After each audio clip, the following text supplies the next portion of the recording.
যোৰহাট জিলাৰ পশ্চিম তিতাবৰৰ বগাৰগাঁও বালিপৰিয়াৰ চাপৰিগাঁও বৰনামঘৰ প্ৰাংগণত গাঁওখনৰ মহিলা সমাজৰ উদ্যোগত ধৰ্মপ্ৰাণা মাকন দাসৰ নেতৃত্বত আৰু স্থানীয় ৰাইজৰ সহযোগত স্থাপন কৰা সতীৰ অধিকাৰ আবক্ষ মূৰ্তি বৃহস্পতিবাৰে শুভ উন্মোচন কৰে তিতাবৰ মহকুমা অনুসূচিত জাতি পৰিষদৰ অধ্যক্ষ নেতুল দাসে।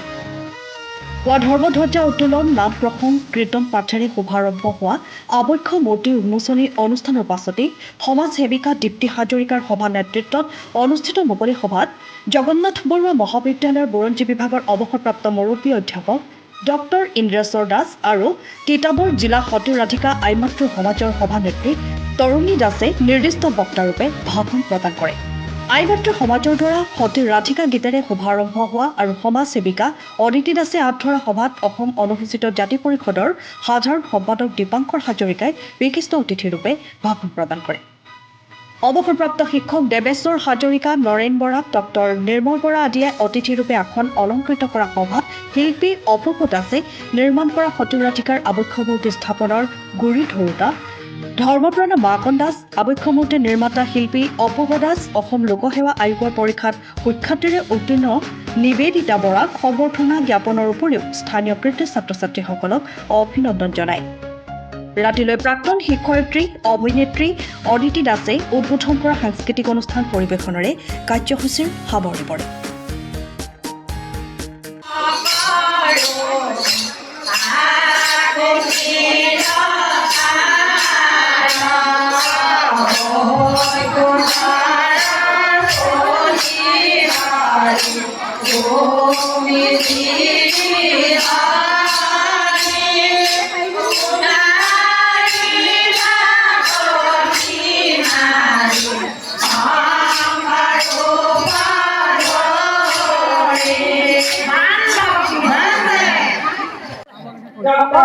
আইসকলকে ক'ব নোৱাৰোঁ, পুৰুষসকলেও মেলাকৈ খোৱাই ল'ব লাগিব, কিন্তু যেনেকৈ ক'লোঁ তেনেকৈ সকলো আই ওলাই গ'ল।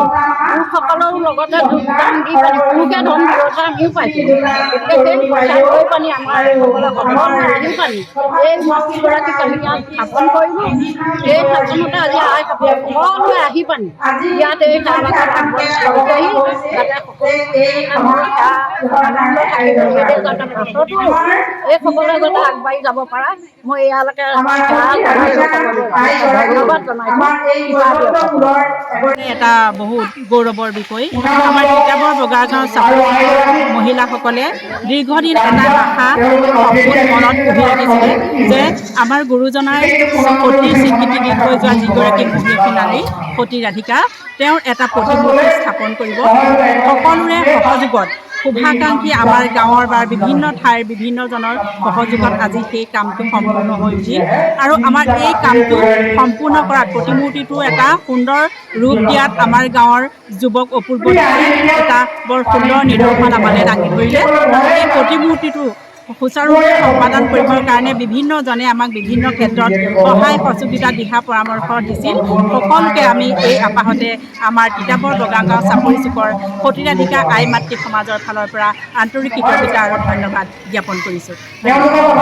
ইয়াৰ যোগেদি এই সতী ৰাধিকা মূৰ্তিভাগৰ যোগেদি আমি সমাজত এটাই মেছেজ দিব বিচাৰিছোঁ যে তেখেতে সত্য, সাহস আৰু ধৈৰ্যৰ প্ৰতীক। আৰু সতীৰাধিকা আইগৰাকীৰ বিষয়ে খুব কমেইহে জনা যায়। কিতাপতো আমি বিশেষ তেনেকুৱা পঢ়িবলৈ পোৱা নাই, কিন্তু পঢ়ি যিখিনি কথা পালোঁ সেই সময়তে আচলতে ভক্তিবান আন্দোলন একোখন ধৰ্মৰ ভক্তিবান আন্দোলনৰ তেখেত এগৰাকী গুৰি ধৰা বুলি ক'লেও ভুল কোৱা নহ'ব। আৰু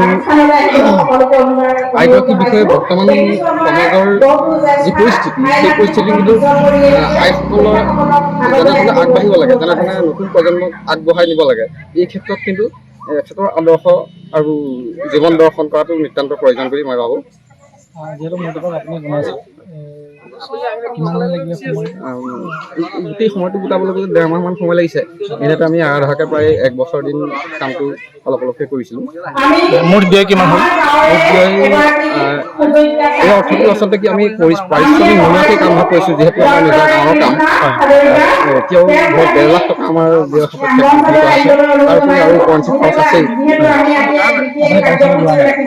পাৰিশ্ৰমিক পোনপটীয়াকৈ লৈছোঁ বুলি ক'ব নাই, মই সেইখিনি কাম আৰম্ভ কৰাৰ আগতেই তেখেতলোকক জনাইছিলোঁ যে এটা অতি মানৰ অংকৰ টকালৈ যি মানে কামটো উলিয়াব পৰাকৈ যিখিনি ল'ব লাগে টকা, সেই টকাখিনি তেওঁলোকক মই বিচাৰিছিলোঁ।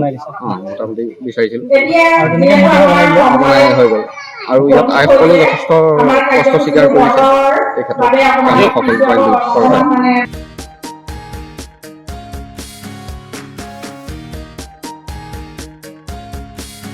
তিতাবৰৰ পৰা প্ৰসেনজিৎ ৰাজখোৱাৰ ৰিপৰ্ট, টাইম অফ আছাম।